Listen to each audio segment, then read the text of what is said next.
Hello everybody, this is Johns Hopkins with Baltimore Heritage, and we're back with another of our 5-Minute Histories videos. And today I'm on the corner of Loch Raven Boulevard and Cold Spring Lane, and behind me is the Northwood branch of the Enoch Pratt Free Library. And if you're looking at that and saying, wow, that is a wonderful little modernist architecture gem, that is exactly what I'm hoping you're saying or thinking.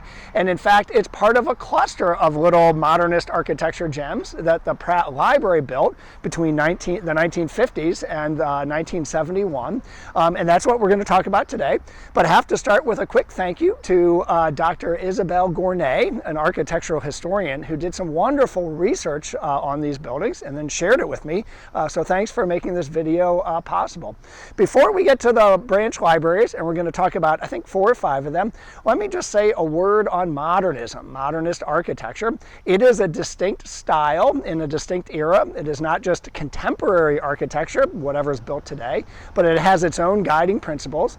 It got its start in the late 1800s after a revolution in building materials, after thousands of years of people, human beings, building largely in stone and wood. We got all sorts of new things to build with, like steel and reinforced concrete and plate glass. In 1851, when the Crystal Palace was built in the Great Exhibition in London, it wowed everybody with its transparency, its large plate glass windows. And in 1884, when the home insurance building went up in Chicago, it wowed people for its 10 stories tall and because it was made with structural steel, one of the first in its day.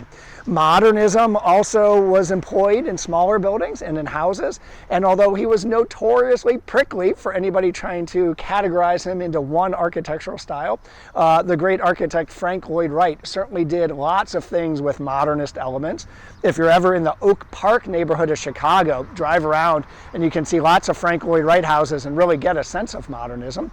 There were a number of principles in the movement. Let me just mention 4 that we're going to see come up here at our branch libraries. One was having little ornamentation, none of this high Victorian stuff, strip it all away. Another was emphasizing horizontal lines. We'll see that a lot. Third was having large windows, take advantage of that plate glass. And number 4 was having open spaces on the inside, maybe taking advantage of the steel and the reinforced concrete. All right, so we're going to take, now we've got modernism, what about the Pratt libraries? After World War II was over, neighbors became advocates for libraries. They wanted places for literacy for their kids and their adults. They wanted public meeting space, and maybe most of all, they wanted places where they what they called safe recreation. I guess maybe some of the other recreation out there wasn't quite so safe.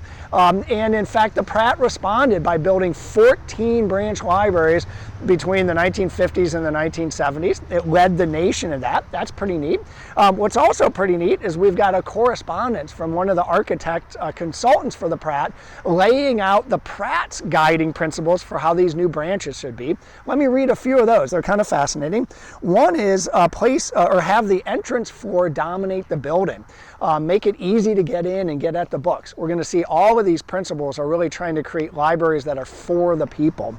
Second principle, don't force patrons to use stairs. Libraries should be for everybody.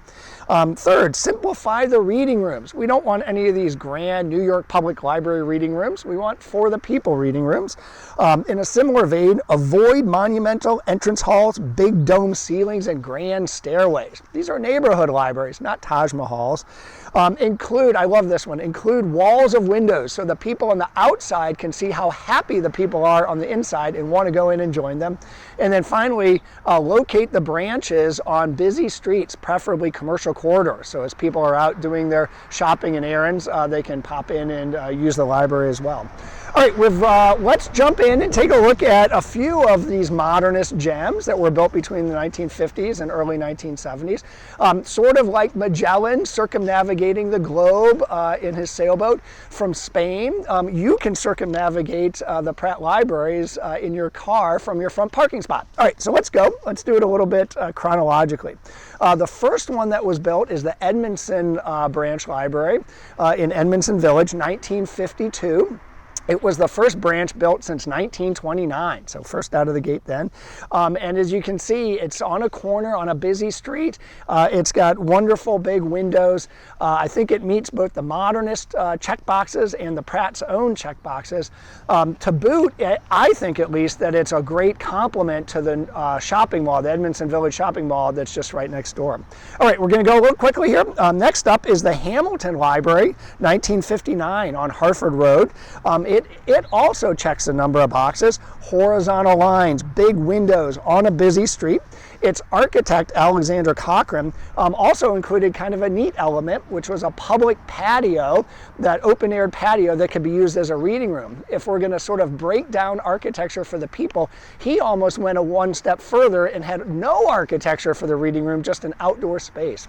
Finally, it's a neat library for all sorts of reasons, but it's also neat because it was the first to have exposed brick on the interior and to use steel for its shelving, use metal shelving instead of wood. All right, next up is the Norwood branch behind me, built in 1960 here at Loch Raven in Cold Spring. And I think this one of all of them really screams modernism. Look at those great big windows. Look at that horizontal roof line, just really great. As Dr. Gournay says in her research, even the entrance really speaks to Frank Lloyd Wright, if you take a look at that. All right, we've got two more real quick. The Reisterstown branch, 1967 on Reisterstown Road. This is smaller than some other branches, but it still pretty much follows the Modernist bent. It's got wonderful horizontal lines even at the entrance, and it is definitely on a busy street, Reisterstown Road.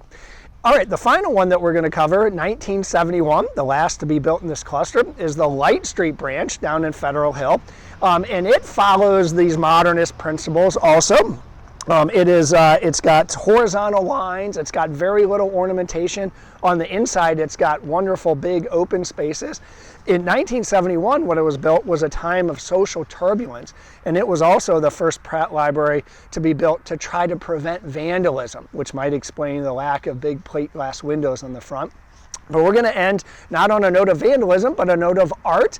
It was also the first Pratt library to utilize the then new 1% for Art program, utilizing public funding for the wonderful brick artwork on the front outside that you can see, done by the artist Peter Van Rossum, which I think, humbly think, is a wonderful complement to the late modernist era style that it's in. All right, thanks so much, and we'll see you next time.